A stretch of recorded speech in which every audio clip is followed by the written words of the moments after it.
parole, l'honorable député de Sudbury. Yeah. I'd like to thank everyone for that resounding round of applause, and Madam Speaker, you're doing a fine job up there, I must say. I am truly honored to once again be able to rise in this House and speak and, of course, debate in representing the great folks of my riding of Sudbury and representing their voice and the voice of the New Democratic Party here in the House of Commons. Now, I know today and tonight, actually, we're debating Bill C-31, an act to implement certain provisions of the budget tabled in Parliament on February 11th, 2014, and other measures. And I believe, Madam Speaker, that this is Act 1 of many acts to follow, because what we have, Madam Speaker, is a budget bill that is over 350 pages long. But what I can tell you is it's not a play, right? We're not debating a play. This isn't Act 1 and Act 2, and I can really tell you, Madam Speaker, that there will not be a happy ending for many, many Canadians when this budget bill passes. I'd like to talk a little bit about, firstly, Madam Speaker, the hiring credit for small businesses. So, just last year, 560,000, let me say that again, Madam Speaker, 560,000 small businesses in this country used that hiring credit.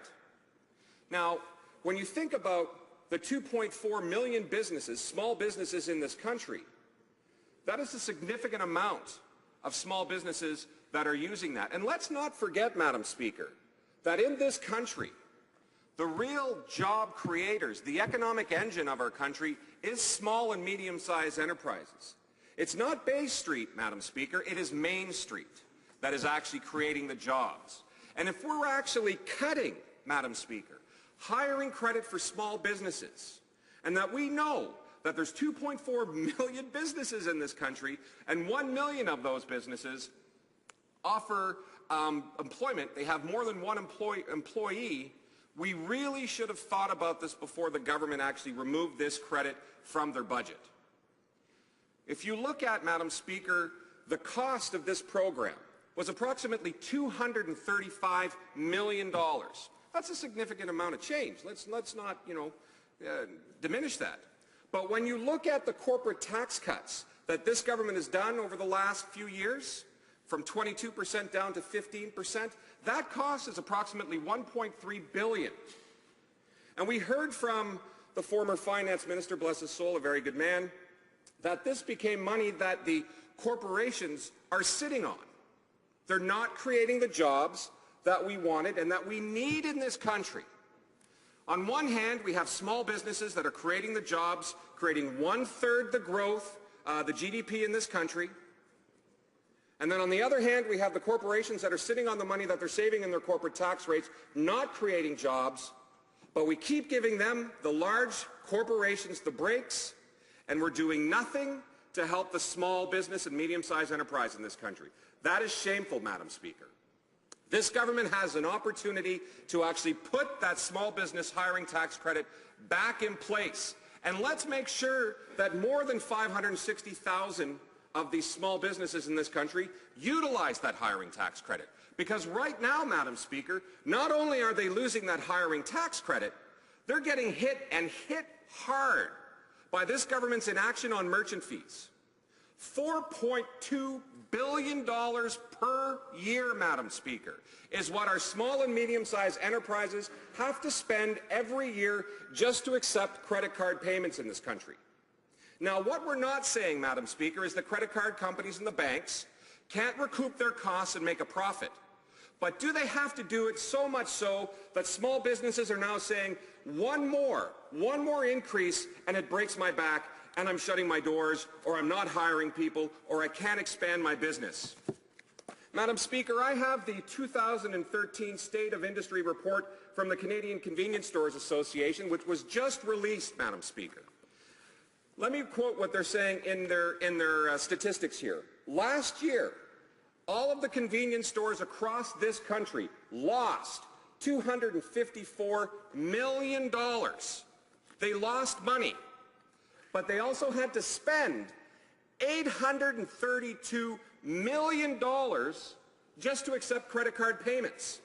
And so what does that mean, Madam Speaker?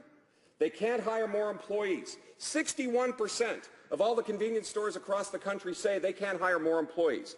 They can't pay down debt as quickly. That's 51% of all of these businesses. They can't invest in equipment and expansion, which also has a ripple effect in our community, Mr. Speaker. They can't increase the employees' wages and benefits. They can't increase donations to charity. And Mr. Speaker, as a former executive director of the United Way in Sudbury, I can attest to the small and medium-sized enterprises in my community, and I'm sure right across the country, they are the businesses that invest in our charities, they invest in our community. If we can keep more money in their pocket by addressing this merchant fee, they will continue to address and invest in their own community. And then they have to increase prices. Small and medium-sized business owners from coast to coast to coast, if it's the Convenience Store Association, from the Retail Council of Canada, to independent business owners will say that if we don't do something now in relation to merchant fees, Mr. Speaker, we are going to be in trouble because they are going to stop investing, they are going to stop hiring new people, and we need them to do that. We need to continue to grow our economy by supporting our small and medium-sized enterprises. And so far what we've seen from this government is the elimination of a hiring tax credit, doing nothing on the merchant fee. They created a voluntary code that is still full of loopholes, Mr. Speaker, and the CFIB, others are continuing to push this government to act. Even the Competition Bureau asked the Competition Tribunal, Mr. Speaker, to investigate some of the anti-competitive practices that are in place in this country when it comes to Visa and MasterCard. The Competition Tribunal investigated. We are expecting a decision in December of 2012. The decision came out in July of 2013. And what did they do, Mr. Speaker? They punted that decision back to Parliament. They are saying that this is a decision that Parliament needs to act on. But instead, we have not heard an iota of any type of change on these requests from the tribunal, making sure that we can support our small and medium-sized enterprises, Mr. Speaker. So surely when we're looking at this 350-page budget document that is changing everything from veterans to FACTA to all of these other things that are in there, we couldn't put one small regulation in place to ensure that the anti-competitive practices that are being done now by Visa and MasterCard and some of the banks to help our small businesses to continue to grow, that could have been in there. That could have been a simple change, Mr. Speaker, but it didn't happen.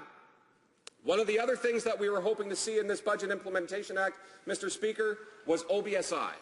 OBSI, the Ombudsman for Banking and Service and Investment in this country, provides a great service to all Canadians, both consumers and businesses.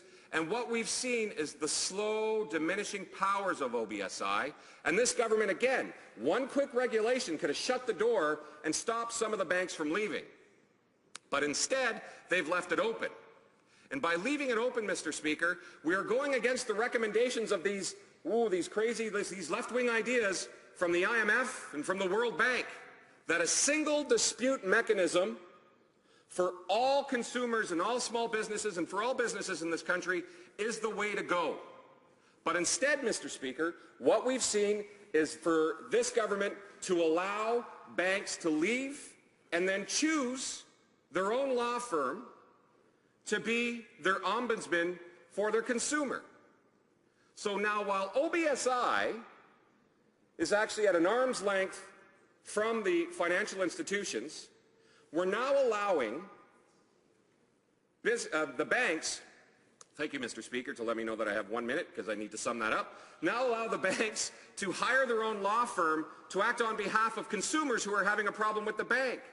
Again, that's like putting the wolf in charge of the hen house, Mr. Speaker. That cannot happen. That truly cannot happen.